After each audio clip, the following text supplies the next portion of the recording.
Hello, and welcome back to FPL with Old Man Phil.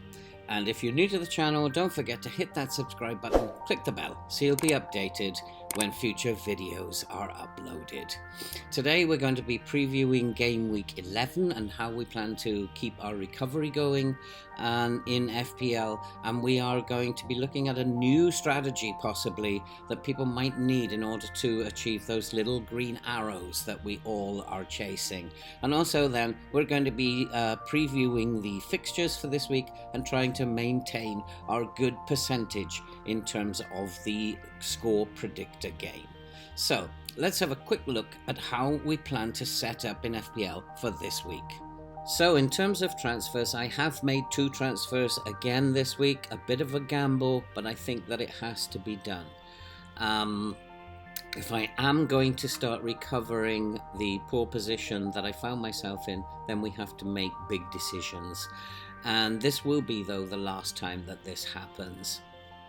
So the 2 transfers that I've made is I've taken out Diaz and brought in Reece James because the Manchester City double up was not working for me and has caused me big problems over the last few weeks. So that double up has been split up. And I've taken out Ben Rama, who has been a good servant, but I think his time is up. And we brought in Smith Rowe, who is in inspired form at the moment with Arsenal. So Sanchez starts at the back, as Brighton do have a very good run of fixtures coming up over the coming game weeks. And Cancelo, very difficult to call this Manchester United-Manchester City game. Will United turn up? Who knows? But I do think City will win, and Cancelo may or may not get a clean sheet, but he may also be involved in attacking returns. He will be partnered by Chilwell and James of Chelsea, home to Burnley, and why not have those two marauding into the Burnley box on a very consistent basis. That seems like a good pair up at the back to me. And then Ben White.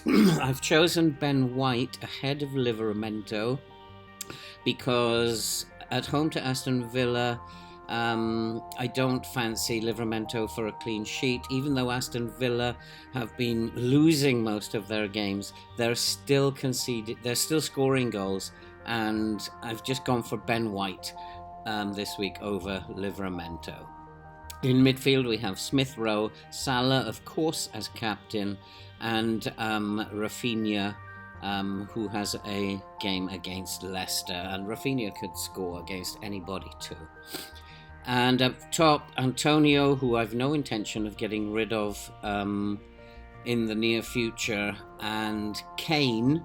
Now, under Conte and the good run of fixtures that Spurs have, we've got to give Kane a fair crack of the whip, and we're going to give him 3 or 4 games to see how he gets on under this new management.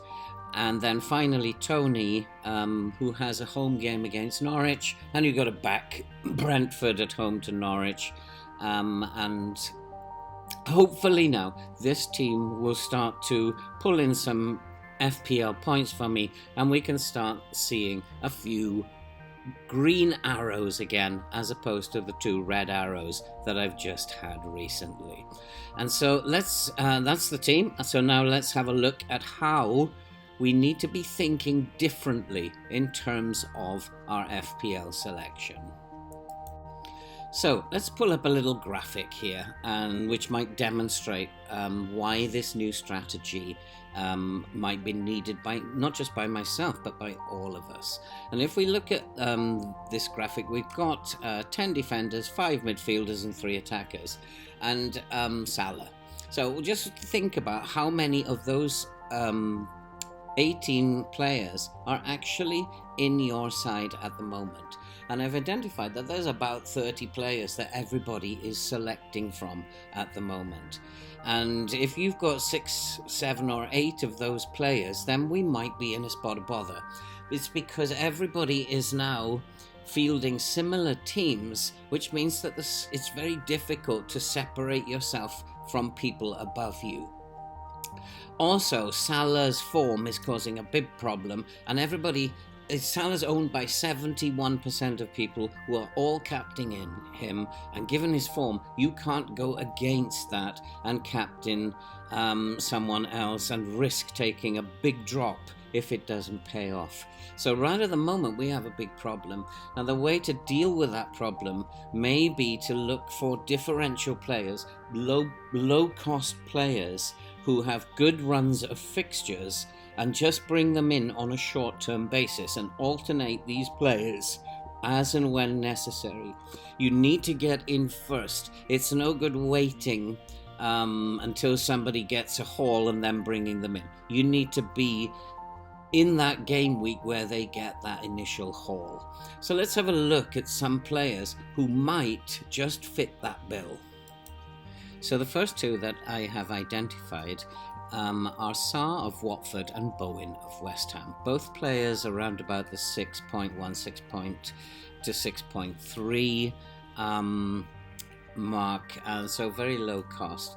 Although Sarr is owned by 13%, Bowen is owned by very few people at this point in time, but they're both worth thinking about in terms of upcoming game weeks. Now we know what Sarr is capable of given his start to the season. He has gone off the boil a little bit of late, but that's because his fixtures have not been that easy. But from game week 16 he does have 4 very good fixtures in Brentford, Burnley, Crystal Palace and Wolves, and it might be well worth jumping in on him at that time. And then Bowen of West Ham, who's been on my radar for some time now. His form is good. He's getting goals and assists, and he's around the penalty area a lot for West Ham. And from game week 18 to 21, he has 4 very nice fixtures: Norwich, Southampton, Watford and Crystal Palace. And looking at the next two, both again similarly priced, Bernardo of Manchester City, Tielemans of Leicester. Bernardo priced at 7.1 mil and Tielemans at 6.5 mil at the moment. Both in fairly reasonable form, but not firing as much as you would hope that they would at the moment. And maybe that's down to fixtures. But if we were to look at the amount that they're owned by, they're both owned by under 10% of the FPL population. So Bernardo might be worth taking a look at from game week 15 to 18, where he has fixtures against Watford, Wolves, Leeds and Newcastle all in a row, and that might be a good place to insert Bernardo into your team. Tielemans, who's been identified as a target for Tottenham in the January transfer window, is well worth a punt, I think. His form at the moment is 7.3, and in game week 13 he starts a run of fixtures against Watford, Southampton, Aston Villa and Newcastle, and these two may prove to be good differentials for you to bring in very short term during those periods of fixtures, getting in before anybody else does.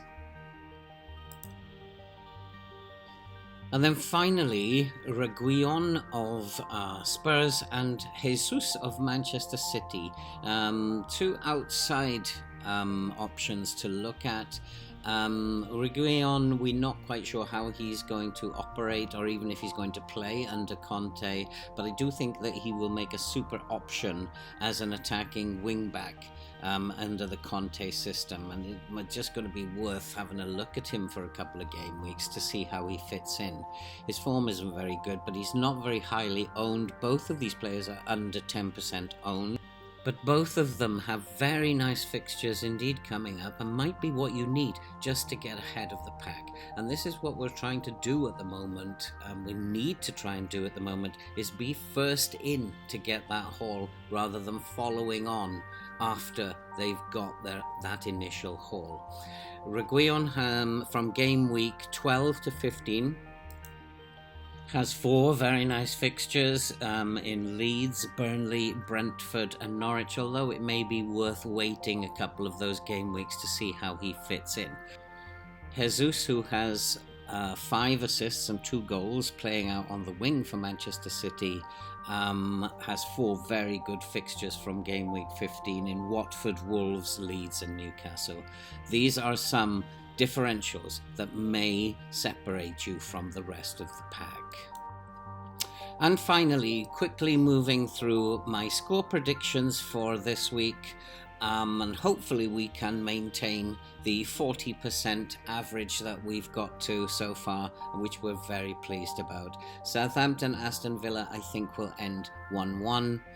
Manchester United, Manchester City, the big game of the weekend is hard to call. Will United turn up? I don't think so, and I think the score will be Manchester United 1, Manchester City 3. Brentford, I think, will beat Norwich by 2-0, and Norwich's poor run of form will continue.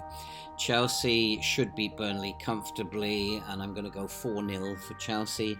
Crystal Palace, I think, will beat Wolves, and I'm going to put that down as a 2-0 win for Crystal Palace. And then Brighton, I think, have enough to beat Newcastle, and I'm going to say it'll be a close game, but I think Brighton will win that 1-0. Arsenal will beat Watford, I think, but Watford will score, and I think it will be Arsenal 2, Watford 1. Everton and Spurs, I think I can see that going to Spurs under Conte. They have things to prove, and so I'm going to say Everton 0, Spurs 2. Leeds and Leicester, I can't separate them. I'm going to go for a 1-1 draw. And then I think, despite West Ham being a very good side, I think Liverpool will win that one, and I'm going to say that will end up 3-1 away win. And that's it for this video, this preview of Game Week 11. If you liked the video, then give us a big thumbs up, and don't forget, if you're new to the channel, hit that subscribe button and click that bell so you'll stay updated for future videos. And now the Game Week team is set, the scores are predicted, we have a new strategy in place, and all that remains to be said is good luck to everybody out there in FPL world. Hope you have a great result, a great weekend, and I'll see you all in the next video.